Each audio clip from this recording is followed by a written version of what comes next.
Assalamualaikum warahmatullahi wabarakatuh. Perkenalkan, nama saya Aidil Saputra, NIM 200502024. Saya dari Prodi Ilmu Administrasi Negara.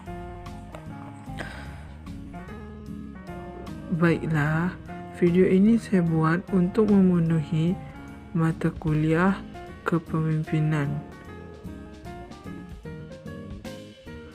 Baiklah, di sini saya akan membahas materi tentang hakikat kepemimpinan di dalam suatu organisasi. Apa itu kepemimpinan?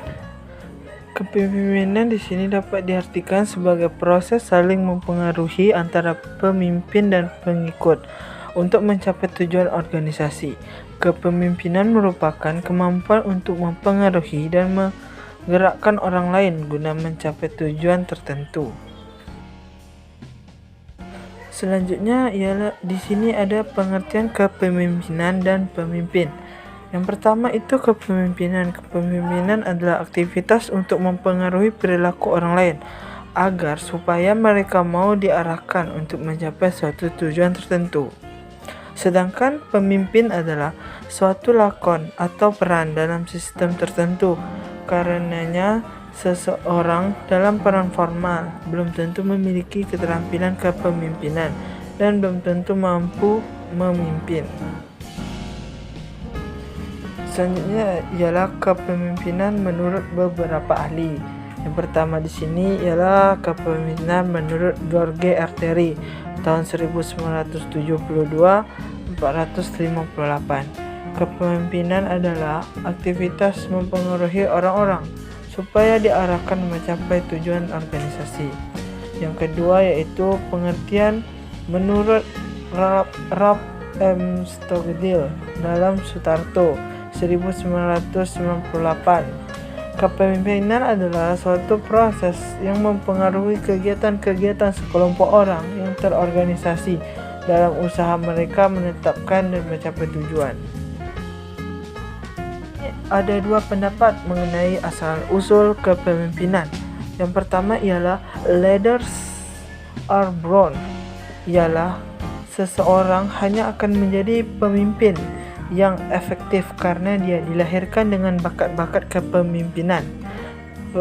Pandangan ini diwarnai filsafat hidup yang deterministik dalam arti bahwa adanya keyakinan di antara para penganutnya bahwa jika seseorang memang sudah ditakdirkan menjadi pemimpin, terlepas dari perjalanan hidup bersangkutan tampil pada panggung kepemimpinan dan akan efektif dalam menjalankan fungsi-fungsi kepemimpinan. Yang selanjutnya ialah leaders are made. Leaders are made adalah efektivitas kepemimpinan dibentuk dan ditempa. Kepemimpinan seseorang dapat dibentuk dan bahwa efektivitas kepemimpinan seseorang dapat dipelajari dengan pendidikan dan latihan yang terarah dan intensif. Konsep dasar kepemimpinan.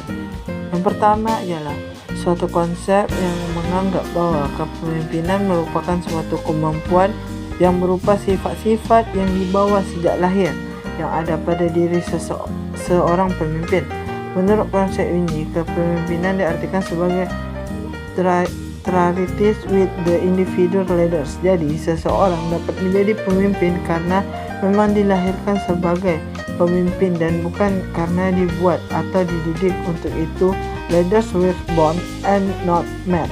Konsep ini merupakan konsep yang paling tua dan paling lama dianut orang.